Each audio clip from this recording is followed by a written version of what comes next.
Bonjour à tous, ici Haris Sultan.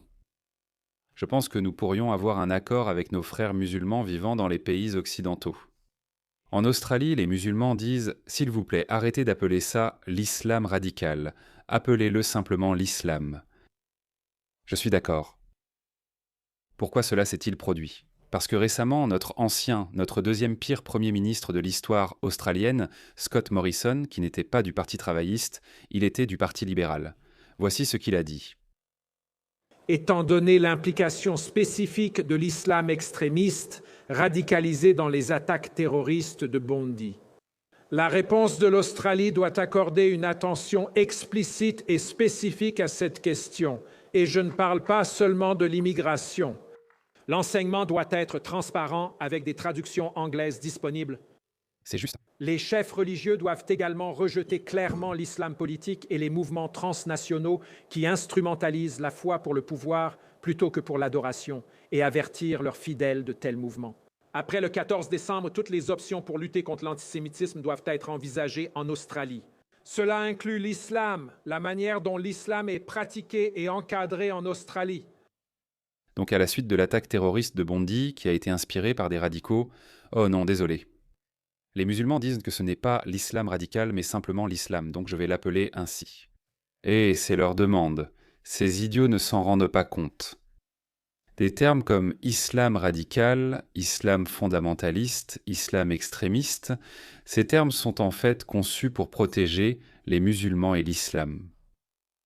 Le problème avec l'islam fondamentaliste, ce sont les fondements de l'islam. D'accord, c'est l'islam, que ça vous plaise ou non. Les musulmans qui ne sont pas extrémistes, ce n'est pas parce qu'ils ne sont pas extrémistes, c'est parce qu'ils ne connaissent rien à l'islam. Ce ne sont pas de vrais musulmans. Alors regardez ceci.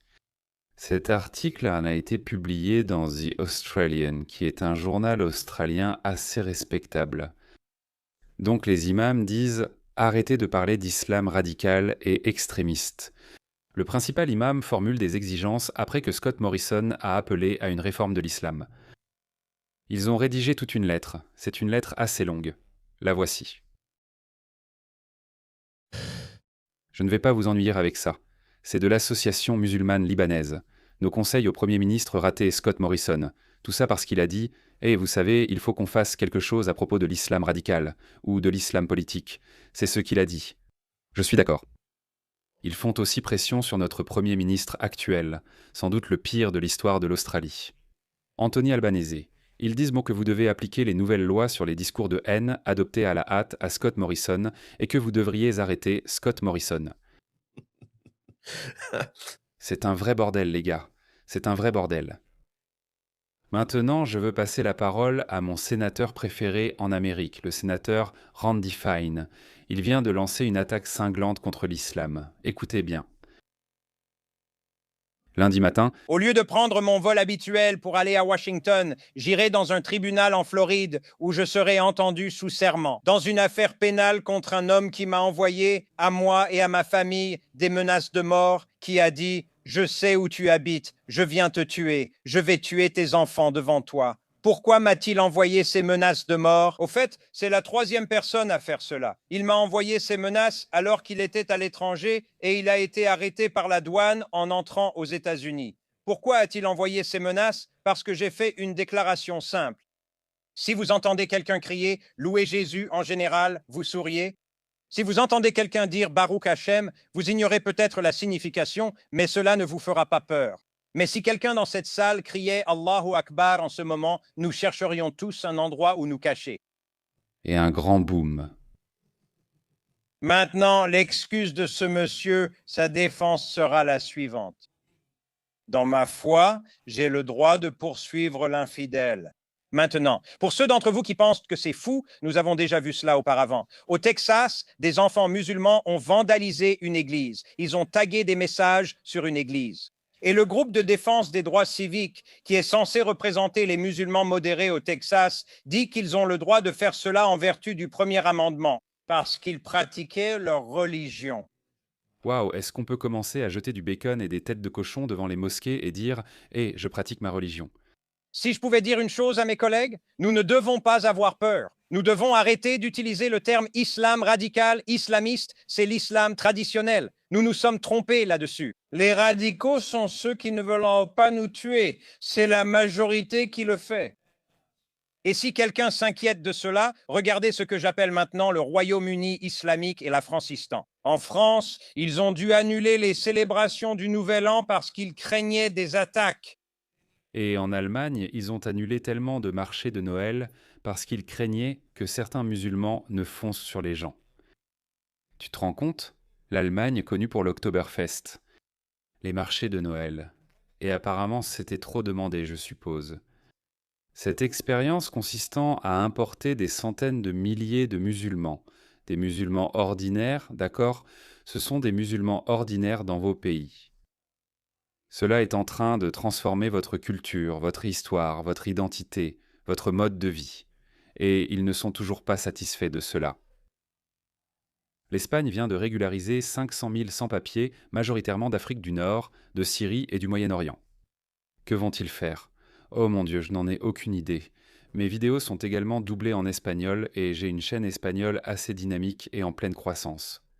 Et je lisais certains commentaires d'Espagnols disant « Oh mon Dieu, on dirait que toute la nation est déprimée ». Vous avez ces fous de gauchistes éveillés qui mènent ces nouvelles expériences. Alors que les masses sont soit silencieuses, soit simplement déprimées et elles ne savent pas quoi faire. C'est pourquoi je pense que l'Amérique doit être protégée. J'ai un pressentiment, les gars, j'ai un pressentiment. Dans un futur pas si lointain, et je parle de peut-être, je ne sais pas, 10, 15, 20 ans, nous pourrions avoir besoin des États-Unis d'Amérique pour libérer l'Europe, parce qu'on va voir de plus en plus d'Européens blancs partir, et ils vont aller en Amérique, ce qui sera bon pour l'Amérique. Parce que l'Amérique va recevoir cette seconde vague d'immigrants occidentaux. Comme elle l'a eu au début du XXe siècle, à la fin du XIXe siècle, elle va accueillir des personnes occidentalisées, civilisées, éduquées, culturellement homogènes, qui vont venir en Amérique et qui vont devenir américains. Et ils voudront récupérer leur pays parce que ces pays seront dirigés par des migrants du tiers-monde et des musulmans. Et bien sûr, ils détesteront l'Amérique, vous le savez déjà, ils détestent l'Amérique. Ils détestent, et ce n'est pas seulement l'Amérique qu'ils détestent. Ils détestent l'Occident, les gars. Je ne suis pas une personne religieuse, je vois ça comme la civilisation occidentale, et je ne saurais trop insister là-dessus. Il y a aussi d'autres civilisations incroyables, vous savez, comme la civilisation japonaise, la civilisation sud-coréenne, il y a les civilisations d'Asie du Sud. Il y a des civilisations incroyables partout dans le monde. Mais la civilisation occidentale est le sommet de l'humanité. Regarde ce que la civilisation occidentale a accompli, tout ce que nous utilisons a été inventé par les Occidentaux. C'est pourquoi elle doit être protégée, et l'Amérique en est le dernier bastion, au Royaume-Uni. Ils s'en prennent maintenant à la campagne anglaise, ils disent littéralement que la campagne anglaise est trop blanche. Ils sont en train de déblanchir le continent européen. Peux-tu imaginer si tu disais « il faut dénoircir l'Afrique, débrounir le Moyen-Orient et l'Asie du Sud » Peux-tu imaginer ça? Personne ne le dira car ces gens-là ne le font pas. Aucun brun ne dit qu'il faut disparaître ou être remplacé par des blancs, des noirs ou autres. La partie triste, c'est qu'en Europe, ces idiots, ce sont les blancs qui le disent, les blancs de gauche éveillés qui le disent. Je vous ai passé la vidéo de cette Espagnole folle et déséquilibrée hier, je pourrais la remettre encore une fois. Écoutez bien. Je veux demander aux migrants qui ont été socialement endoctrinés de ne surtout pas nous laisser seuls face à autant de fascisme. Et bien sûr, oui, nous voulons qu'ils votent. Bien sûr que oui. Nous avons obtenu des papiers, la régularisation, et allons maintenant demander la nationalité ou changer la loi pour leur permettre de voter. Bien sûr, espérons la théorie du remplacement. J'espère vraiment que nous pourrons balayer complètement les fascistes et les racistes, ce pays avec des personnes migrantes et des travailleurs. Bien sûr, je veux vraiment qu'il y ait un remplacement des fascistes, un remplacement des racistes, un remplacement des profiteurs, et que nous puissions le faire avec les travailleurs de ce pays, quelle que soit votre couleur de peau, chinois ou noir. Morona avec toutes ses collègues travailleuses à travers ce pays. Bref, réglons le cas du sénateur Randy Fine. Au Royaume-Uni islamique uni, ils débattent actuellement au Parlement pour savoir si le mariage entre cousins devrait être légal. Il y a 57 pays dans le monde où vous pouvez vivre si vous souhaitez vivre sous la charia. En travaillant avec mes collègues, nous allons faire en sorte que celui-ci ne devienne pas le 58e. C'est absolument horrible. Au Royaume-Uni, ils ne débattent pas. Ils cherchent un moment opportun pour la légaliser. Parce que l'élite politique est convaincue que, pour satisfaire leur base électorale musulmane, ils doivent légaliser le mariage entre cousins. Cela signifie plus d'enfants handicapés mentaux. Et regardez en Amérique, mes chers Américains, je n'arrête pas de vous avertir, que cela vous plaise ou non, l'islam arrive chez vous. Regardez ce nouveau venu, Saddam Salim, il est sénateur en Virginie, donc des législateurs musulmans cherchent à criminaliser l'islamophobie en Virginie après que la Virginie a élu un lieutenant-gouverneur musulman. Voici Saddam Aslan Salim, un musulman bengali, démocrate et immigrant de première génération du Bangladesh, qui a été élu au Sénat de Virginie en 2023, représentant le 37e district. En janvier 2026, Salim a présenté le projet de loi SB 624 visant à intégrer une définition formelle de l'islamophobie dans les lois de Virginie sur les agressions et les voies de fait. Alors, qu'est-ce que cela signifie ? Cela définit l'islamophobie comme de la malveillance, des préjugés ou de la haine. D'accord, maintenant, cela est intégré dans les accusations d'agression et de coups et blessures, la malveillance, les préjugés ou la haine dirigée contre l'islam ou les musulmans. Voyez comme c'est astucieux. Si vous affirmez détester l'islam, vous risquez des poursuites pour voies de fait et coups et blessures. Regardez ça, voulez-vous le lire, là-bas ? Voilà de la haine dirigée contre l'islam ou les musulmans. Qu'est devenue l'Amérique, le pays de la liberté ? Ça arrive les gars, vous pouvez vous asseoir, détourner le regard, ignorer et dire « Ah, on est trop grand, ça ne va pas nous arriver. Non, on a nos armes, blablabla. Bla bla. » Mais pourquoi laisser les choses aller aussi loin ? Pourquoi le président Trump est-il un président fort ? Il sait, mais même lui ne peut rien y faire.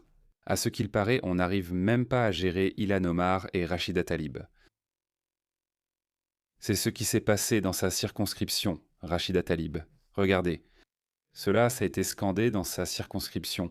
Et regardez sa réponse pathétique.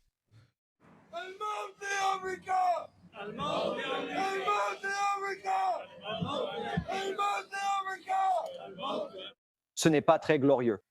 Le maire l'a condamné, la Maison-Blanche l'a condamné, mais qu'en est-il de la députée Rachida Tlaib ? Elle l'a célébré, elle adore ça. Ils le veulent, ils détestent l'Amérique. Je vous le dis, ils détestent tous l'Amérique.